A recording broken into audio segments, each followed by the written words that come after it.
Pertama-tama saya mau katakan bahwa ini ada operasi media besar-besaran ini, ya, dan sistematis untuk tujuan penggalangan opini publik, ya, dalam rangka memframing, menstigma dan melabelisasi saya maupun FPI agar diteroriskan. Tujuannya apa? Supaya kalau organisasi FPI itu ya, sudah di label, di framing sebagai organisasi teroris, ya, maka pembunuhan-pembunuhan terhadap anggota-anggota FPI itu menjadi sah, gitu loh. Nah, itu saja sebetulnya. Jadi tujuannya tidak lebih dan tidak bukan adalah untuk memframing, menstigma, memberikan label teroris kepada FPI dan kepada saya, ya, supaya nanti kalau saya mati ditembak di jalan, digerbek begitu ya, nah, orang ya udahlah, dia teroris juga nggak apa-apa. Itu aja sebetulnya tujuan operasi media ini, dan itu dimulai terlihat betul ya. Operasi media itu ketika saya pertama diisukan ke Belanda, terbang ke Belanda kan. Jadi si pembuat operasi ini bodoh juga menurut saya, pembuat skenario ini. Kenapa bodoh? Dia itu apa, dalam upaya untuk menstigma saya sebagai orang yang sok-sokan, itu kan waktu itu ditulis Munarman sok-sokan mau ke Belanda, rasain lo ditangkap, kan begitu tuh ininya, apa, medsosnya kan begitu. Nah, artinya dia sendiri memberi tanda, memberikan informasi bahwa mereka tidak ingin kasus 6 itu diutak-atik sebetulnya, ya, ketakutan sendiri. Jadi si pembuat operasi ini, itu satu. Jadi saya katakan jelas-jelas sekarang ya, bahwa framing-framing, pemberitaan-pemberitaan yang sangat gencar. Ini hampir semua wartawan tanya ke saya udah bosan sebetulnya ya. Apa, 1 minggu lebih ini ya, bahkan hampir 2 minggu selalu konfirmasi soal teroris begitu ya. Nah, itu pertama. Jadi saya lihat ini ada operasi sistematis yang besar-besaran dalam rangka pembentukan atau penggalangan opini publik dalam rangka cipta kondisi supaya nanti pengurus-pengurus FPI kalau ditembak mati ya ataupun ditangkap itu nggak ada yang bela. Dan kemudian kasus 6 yang ditembak di jalan tol itu menjadi hilang. Sebetulnya itu tujuannya ya, kita udah tahu lah, paham lah kita. Itu pertama. Nah, yang kedua juga saya lihat ya, ini bukan cuma yang siapa tadi namanya pengakuannya yang terbaru itu? Zainal Ansori, Bang, izin. Zainal Ansori. Kan sebelumnya juga ada yang bernama AA yang dari Makassar itu ditangkap kan? Nah, dua-duanya kan memberikan pengakuan pada saat setelah ditangkap tuh, ya kan? Dan dua-duanya saya lihat membaca di kertas itu, sampai yang Makassar itu sampai 2 kali itu, bahkan dimuat oleh Detik 20 ya, sampai 2 kali itu kelihatan betul tuh, kelihatan sebetulnya ya, bagaimana yang dari Makassar itu tadinya kan 1 orang yang bersaksi di awal itu pakai baju kuning, kemudian ditambah lagi karena kurang kuat kan, sudah dibantah oleh teman-teman FPI Makassar, dibantah, akhirnya menghadirkan 1 lagi kan, dan ada di Detikcom, saya juga nonton di Detik 20. Nah, itu kan keterangannya juga bertentangan sebetulnya ya. Nah, kemudian muncul lagi yang terakhir ini, siapa tadi, Ansori tadi ya, yang menyatakan dari Lamongan. Nah, dia kan juga sedang ditahan sebagai narapidana kan. Jadi kelihatan sekali sebetulnya operasi-operasi penggalangan cipta kondisi ya, operasi-operasi, kalau dalam ilmu jurnalistik itu disebutnya operasi media ini sebetulnya ya. Kita udah paham operasi media ini seperti ini. Siapa yang ada memiliki memiliki kekuatan untuk membangun operasi media seperti ini, kita udah ngerti lah siapa-siapanya ya di balik ini semua. Jadi bukan kita tidak tahu. Jadi kepada masyarakat, kepada publik, kita hanya mau mengumumkan saja. Kita ini sudah tahu ya. Dan kalau kita dicelakakan, apakah itu berupa ditembak atau katakanlah dicelakakan dalam bentuk seolah-olah ada persoalan hukum, maka itu adalah juga sebagian dari rekayasa lanjutan dari operasi media ini. Itu yang mau saya katakan ya. Nah, sekarang saya masuk ke proses bukti ya. Sekarang proses bukti. Proses bukti itu ya, yang Makassar itu sudah saya katakan. Peristiwa di Makassar itu pertama dia salah ya. Pertama disebutkan bayat di Jalan Danau Limboto. Itu sekretariat Laskar FPI Sulawesi Selatan. Tidak ada bayat di situ ya.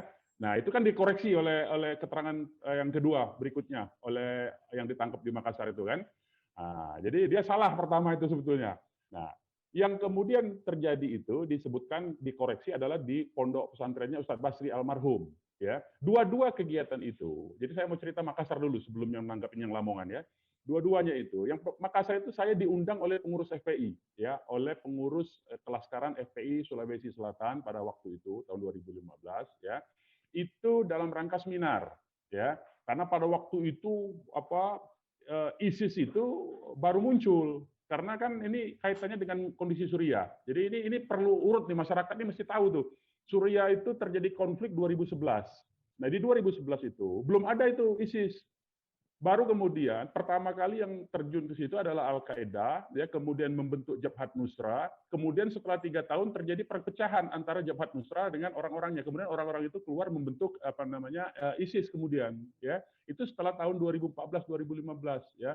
Dan itu lagi heboh-hebohnya itu. Jadi waktu itu masyarakat dunia belum ngerti itu. Nah, belum ngerti apa itu ISIS, belum ada itu jamaah Ansarud Daulah yang disebutkan itu nanti belakangan itu ya. Nah, kemudian karena situasi global seperti itu informasi, saya diundang oleh teman-teman LPI Makassar untuk memberikan ini ada apa konteks global itu. Nah, saya kebetulan memang sejak lama, sejak tahun 2000-an awal ya, terus sampai sekarang itu selalu meneliti dokumen-dokumen counter terorisme. Nah, saya memberikan materi yang saya baca dari ada dua dokumen. Dua dokumen ini dipublikasikan, diterbitkan oleh RAND Corporation. RAND Corporation ini saya kasih tahu ya, bahwa ini jaringan dari Zionis internasional ya, dan dia sangat berpengaruh dalam kebijakan politik luar negeri Amerika Serikat dan dunia terhadap dunia Islam ya. Nah, di situ disebutkan ada dua dokumen. Dokumen pertama itu persistent threat ya. Persistent threat itu adalah ancaman yang terus-menerus ya. Yang kedua itu dokumen in their own word ya. In their own word itu adalah kira-kira dalam bahasa terjemahan bebas itu kita pakai bahasa-bahasa mereka, gunakan kata kalimat-kalimat jihad tapi untuk menghancurkan mereka sendiri. Itu dokumen in their own word itu. Dan kemudian persistent threat juga itu begitu, ancaman yang terus-menerus. Inti dari dua dokumen itu yang saya jelaskan kepada LPI di Makassar itu ya, maupun yang di acara seminar. Saya nggak tahu waktu itu Ustadz Basri itu siapa segala macam. Saya nggak kenal ya. Saya nggak kenal. Saya diundang oleh, sekali lagi saya mau katakan, saya diundang oleh pengurus LPI Makassar. Saya diundangnya itu dalam rangka seminar karena saya punya informasi global tentang situasi geopolitik global ya. Nah, geostrategis global. Saya mau jelaskan ke mereka, di dua dokumen itu disebutkan strategi untuk mengcounter terorisme itu justru menciptakan terorisme itu sendiri. Nah, itu kan orang banyak tidak tahu tuh. Jadi begini maksud saya, di dua dokumen itu dijelaskan, salah satu strateginya itu adalah membuat website palsu atas nama kelompok-kelompok jihad. Yang kemudian website ini mengkafir-kafirkan kelompok lainnya dan merekrut orang-orang yang masih awam. Jadi dia katakan bahwa orang-orang jihadis ini itu sangat bergantung dengan informasi internet. Disebutkan begitu ya. Nah, karena dia sangat bergantung dengan informasi internet, kita bikin katanya website palsu atas nama jihadis itu sendiri. Dan kemudian website itu merekrut orang, kemudian mengkafir-kafirkan kelompok lainnya.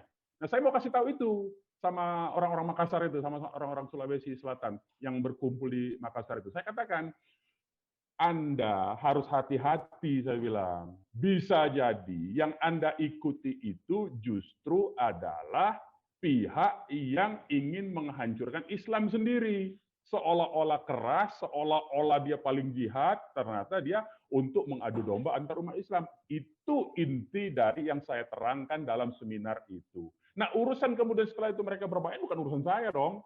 Nah, itu yang pertama saya mau jelaskan tentang fakta. Yang kedua, soal foto ya. Loh, kalau foto setelah seminar orang foto-foto, masa saya larang? Nanti kalau ada foto siapa misalnya yang memfitnah saya itu, ya, foto dia di kebun binatang Ragunan, ada klaster primata namanya, ya, ada monyet, ada gorila. Kalau nanti dia di situ dipoto, di belakangnya ada gorila, ada monyet, apakah dia otomatis bagian dari monyet dan gorila itu? Saya mau tanya. Jadi pakai logika, pakai otak saya itu ya. Jangan sembarangan. Ini persoalan bukan persoalan apa namanya, bukan persoalan sederhana. Jadi tapi justru menurut saya membuktikan dengan cara berpikir logika seperti itulah, bukti-bukti yang seadanya seperti itu, mereka mau memframing, justru itu makin membuktikan, memperkuat bukti bahwa mereka ini adalah suruhan-suruhan ya, buzzer bayaran, kan sudah banyak mengaku tuh bahwa mereka itu dibayar kan, dibentuk oleh kelompok kekuatan tertentu dalam rangka operasi pembentukan opini. Itu pertama ya. Itu yang tentang Makassar. Nah, yang sekarang yang tentang apa namanya Lamongan. Coba dilihat kata per kata, kalimat per kalimat dari pengakuan yang narapidana yang dari Lamongan, ya. Saya mau katakan pertama saya tidak kenal tuh sama narapidana tersebut, ya. Saya nggak kenal. Yang kedua, dia sendiri menyatakan tahun 2005 karena kami ini melakukan aktivitas yang keras, dikenal sebagai organisasi keras, kemudian kami mendapatkan peringatan katanya. Kan ada kalimatnya itu. Perhatikan aja itu.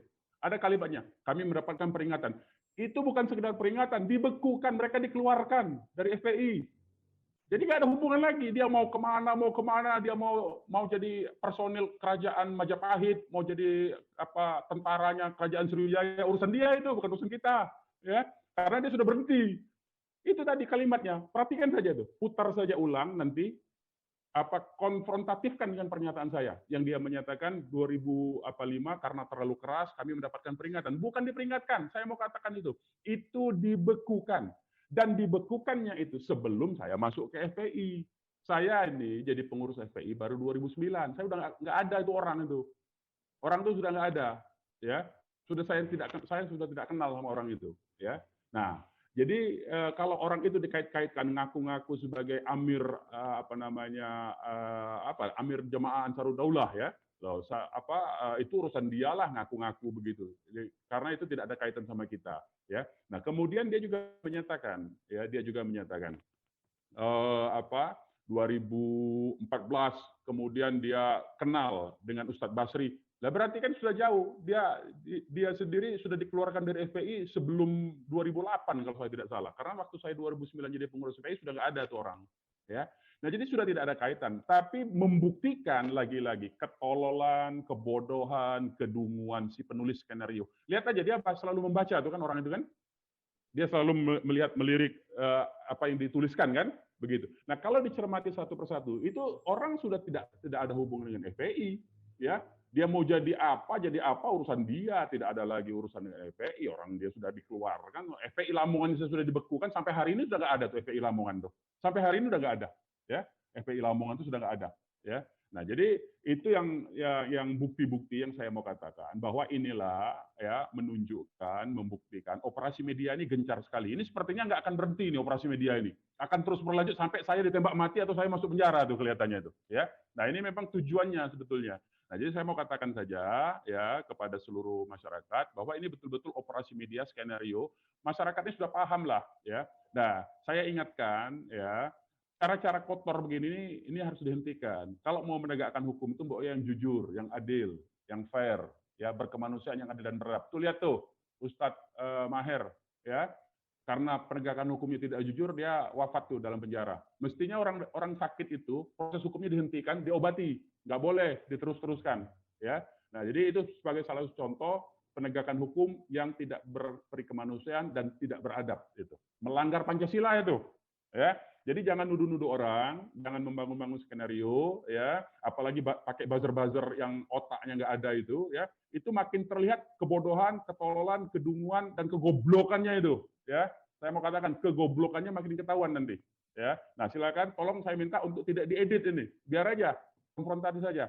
Biar saja saya dibilang orang ngawur dengan mulut saya, tapi saya mau katakan bahwa inilah operasi media yang sangat telanjang kebodohan kedunguannya dalam rangka untuk melabeling FPI semata-mata untuk mengesahkan, mencari justifikasi, mencari legitimasi supaya FPI itu boleh dibubarkan, boleh dibunuh, boleh ditindak apa saja terhadap orang FPI. Itu tujuan dari pembentukan operasi media ini. Saya kira itu, ya. Terima kasih.